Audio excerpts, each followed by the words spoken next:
നമസ്കാരം. മുതിർന്ന പൗരന്മാരെ അല്ലെങ്കിൽ മാതാപിതാക്കളെ പരിപാലിക്കുന്നതിനും അവർക്ക് വേണ്ട അടിസ്ഥാനപരമായ ആവശ്യങ്ങൾ നൽകുന്നതിനുമൊക്കെയുള്ള ഉത്തരവാദിത്വം മക്കൾക്കാണ് എന്ന് പൊതുവെ എല്ലാവർക്കും അറിയാം.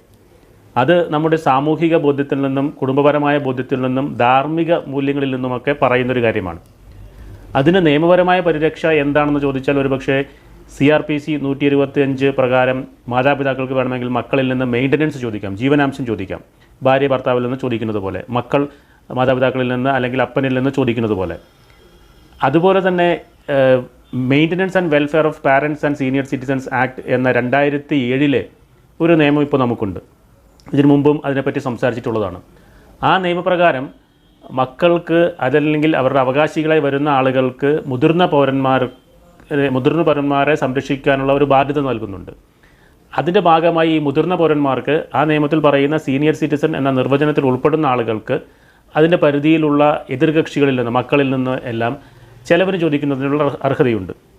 ഇവിടെ വിഷയം ആ നിയമത്തിൻ്റെ തന്നെ മറ്റൊരു വശത്തെ പറ്റിയാണ്. ഈ മുതിർന്ന പൗരന്മാരുടെ നിയമത്തിൽ നമ്മൾ ചുരുക്കത്തിൽ സീനിയർ സിറ്റിസൺസ് ആക്ട് എന്ന് പറയുന്ന ഈ 2007 നിയമപ്രകാരം അതിൻ്റെ വകുപ്പ് 23 പറയുന്നത് എഴുതി കൊടുത്ത ആധാരങ്ങൾ റദ്ദാക്കുന്നതിനെ പറ്റിയാണ്.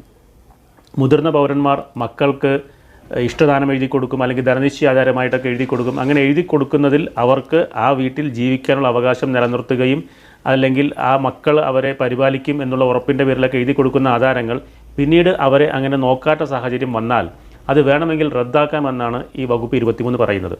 പക്ഷേ അത് ഇപ്പോൾ ഏറ്റവും ഒടുവിലത്തെ അവസ്ഥ, ഏറ്റവും ഒടുവിലായിട്ട് വന്നിട്ടുള്ളൊരു കേസ് പ്രകാരം കേരള ഹൈക്കോടതിയുടെ ഫുൾ ബെഞ്ച് 3-അംഗ ബെഞ്ച് ഒരു റഫറൻസ് കേസിൽ പറഞ്ഞ മറുപടി അനുസരിച്ച് മുതിർന്ന പൗരന്മാരുടെ നിയമപ്രകാരം ഈ പറയുന്ന വകുപ്പ് 23 ക്ലോസ് 1 പ്രകാരം ട്രൈബ്യൂണലിന് ചില പരിമിതികളുണ്ട് എന്നുള്ളതാണ്. ഈ വകുപ്പ് 23 പറയുന്നത് നോക്കിക്കൊള്ളും എന്നുള്ള ഉറപ്പിൽ എഴുതി കൊടുത്ത ആധാരങ്ങൾ റദ്ദു ചെയ്യുന്നതിനെ പറ്റിയാണ്. അവിടെ കൃത്യമായി ഇപ്പോൾ കോടതി പറഞ്ഞിരിക്കുന്നത്, സാധാരണ നമ്മളൊരു ഇഷ്ടദാനം എഴുതുമ്പോൾ നിങ്ങളിപ്പോൾ എടുത്ത് നോക്കിക്കഴിഞ്ഞാൽ അറിയാൻ പറ്റും, എല്ലാ ഇഷ്ടദാനങ്ങളിലും ആധാര എഴുത്തുകാരും സാധാരണയായി എഴുതി വരുന്നത് എന്നെ ആശ്രയിച്ചും എൻ്റെ പരിപാലനയിലും കഴിയുന്ന മകന് വേണ്ടി, അവൻ്റെ നല്ല കാര്യങ്ങൾക്ക് വേണ്ടി അല്ലെങ്കിൽ മകളുടെ നല്ല കാര്യങ്ങൾക്ക് വേണ്ടി എന്നൊക്കെ പറഞ്ഞ് എഴുതുകയും ഈ മുതിർന്ന പൗരന് അല്ലെങ്കിൽ എഴുതി കൊടുക്കുന്ന ആൾക്ക് അവിടെ അവസാനം വരെ താമസിക്കാനുള്ള അവകാശം നിലനിർത്തുകയും ചെയ്യുകയാണ് പതിവ്.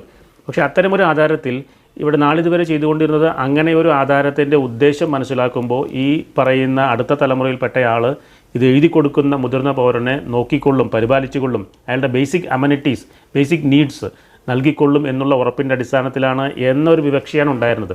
പക്ഷേ ഇപ്പോൾ നിലവിൽ ആ വിവക്ഷ മാറി. നിലവിലത്തെ അവസ്ഥയനുസരിച്ച് വകുപ്പ് 23 ക്ലോസ് 1 പരിഗണനയിൽ വരണമെങ്കിൽ നമ്മൾ എഴുതുന്ന ആധാരങ്ങളിൽ, മുതിർന്ന പൗരന്മാർ എഴുതുന്ന ആധാരങ്ങളിൽ കൃത്യമായി ഈ പറയുന്ന വാക്കുകൾ തന്നെ ഉണ്ടാകണം. കൃത്യമായ വാക്കുകൾ എന്താണെന്ന് ചോദിച്ചാൽ അതിനകത്ത് എക്സ്പ്രസ് പ്രൊവിഷ്യോ ഉണ്ടാവണം. എക്സ്പ്രസ് ആയിട്ട് പറയണം ബേസിക് കമ്മ്യൂണിറ്റീസ്, ഈ മാതാപിതാക്കളുടെ അല്ലെങ്കിൽ എഴുതി കൊടുക്കുന്ന ആളുടെ അടിസ്ഥാനപരമായ ഭക്ഷണം, വസ്ത്രം, പാർപ്പിടം, മരുന്ന് അങ്ങനെയൊക്കെയുള്ള അടിസ്ഥാനപരമായ ആവശ്യങ്ങൾ നിർവഹിച്ചുകൊള്ളും എന്ന ഉറപ്പിൻ്റെ അടിസ്ഥാനത്തിലാണ് ഈ ഇഷ്ടദാനം എഴുതി കൊടുക്കുന്നത്.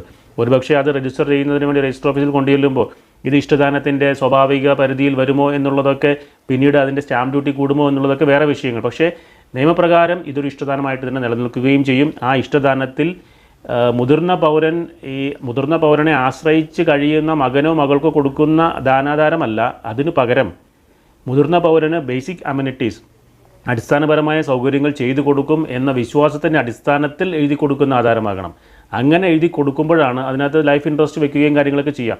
അങ്ങനെ എഴുതി കൊടുക്കുമ്പോഴാണ് ഈ വകുപ്പിലെ മുതിർന്ന പൗരന്മാരുടെ നിയമത്തിലെ സീനിയർ സിറ്റിസൺസ് ആക്ട് എന്ന് പറയുന്ന 2007 നിയമപ്രകാരമുള്ള 23 വകുപ്പ് അനുസരിച്ച് അത് റദ്ദാക്കുന്നൊരു സാഹചര്യം വരുന്നത്. ഇവിടെ ഈ നിയമത്തിൻ്റെ ഒരു വ്യവസ്ഥ തന്നെ ഇങ്ങനെ എഴുതി ലഭിച്ച ആധാരം റദ്ദായി പോകും എന്നുള്ള ഒരു ഭയം, ഒരു ആശങ്ക വരുമ്പോൾ ഒരുപക്ഷെ മക്കളൊക്കെ നോക്കുന്നതിന് വേണ്ടി വരും. സാധാരണയായി മക്കൾക്കെതിരെ കേസിന് പോകാനൊന്നും മാതാപിതാക്കൾ തയ്യാറാകില്ല. പക്ഷേ തീരെ നിവൃത്തിയില്ലാത്ത ഘട്ടത്തിൽ അങ്ങനെ ഒരു സാഹചര്യം വന്നാൽ അതിന് ഒരു ഫലമായി പ്രവർത്തിക്കുന്നതിനാണ് ഈ വകുപ്പ് 23 ഉള്ളത്. അപ്പോൾ ഓർക്കാനുള്ളത്, ഈ വകുപ്പ് 23 പറയുന്ന നോക്കിയില്ലെങ്കിൽ ആധാരം റദ്ദായി പോകും എന്നുള്ള വ്യവസ്ഥ നടപ്പിലാകണമെങ്കിൽ ആധാരം എഴുതുമ്പോൾ മുതിർന്ന പൗരന്മാർ പ്രത്യേകം ശ്രദ്ധിക്കണം. ആധാരം എഴുത്തുകാരുടെ സ്വാഭാവിക രീതിയിലല്ല ചെയ്യേണ്ടത്.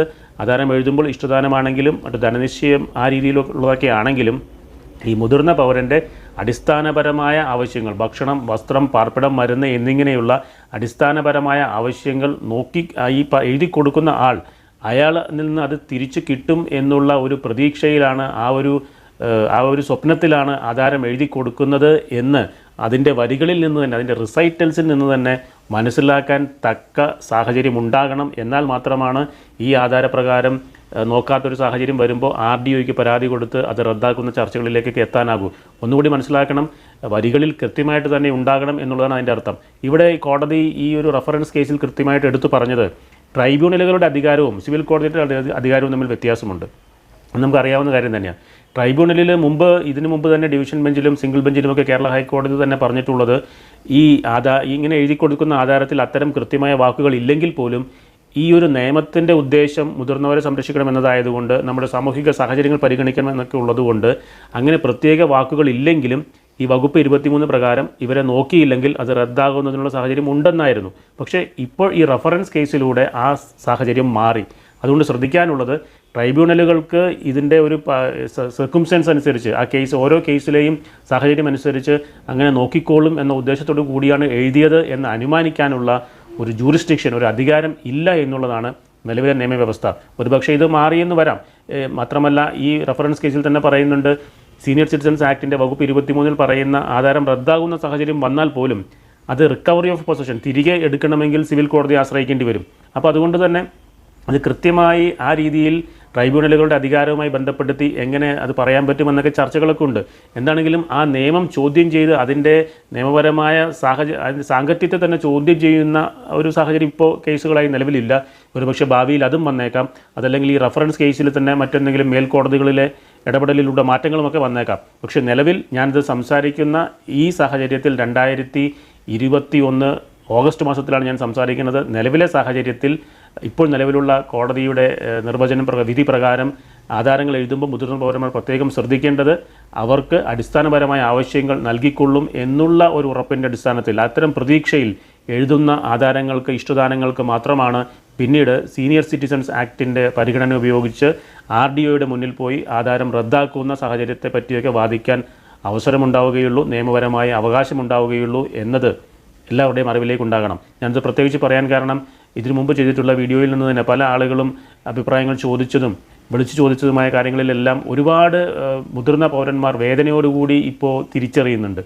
കാരണം ഇത് ആധാരം എഴുതുന്നത് രജിസ്ട്രേഷൻ വകുപ്പിൻ്റെ സൈറ്റിൽ തന്നെ നോക്കിയാലും ഇത് ആധാരം എഴുതുന്നത് സ്വയം എഴുതാമെന്നൊക്കെ പറഞ്ഞ പരസ്യങ്ങളും കാര്യങ്ങളൊക്കെ ഉണ്ട്. അപ്പോൾ അങ്ങനെയൊക്കെ കണ്ട് സാധാരണ ട്രഡീഷണൽ മോഡലിൽ ആധാരങ്ങൾ എഴുതിയ ആളുകൾക്ക് ഇപ്പോൾ ഈ ഒരു പരിമിതി വന്നതുകൊണ്ട് അവർക്ക് അത് തിരിച്ചെടുക്കാൻ അല്ലെങ്കിൽ പോലും അങ്ങനെ ഒരു അവസരമുണ്ട്, അവകാശമുണ്ട് എന്ന് പോലും പറയാൻ പറ്റാത്ത സാഹചര്യവും അതിൻ്റെ ദുഃഖത്തിലും കഴിയുന്ന നിരവധി മുതിർന്ന പൗരന്മാരെ അറിയാവുന്നതുകൊണ്ടാണ് ഇക്കാര്യം പ്രത്യേകമായിട്ട് എടുത്തു പറയുന്നത്. Thank you.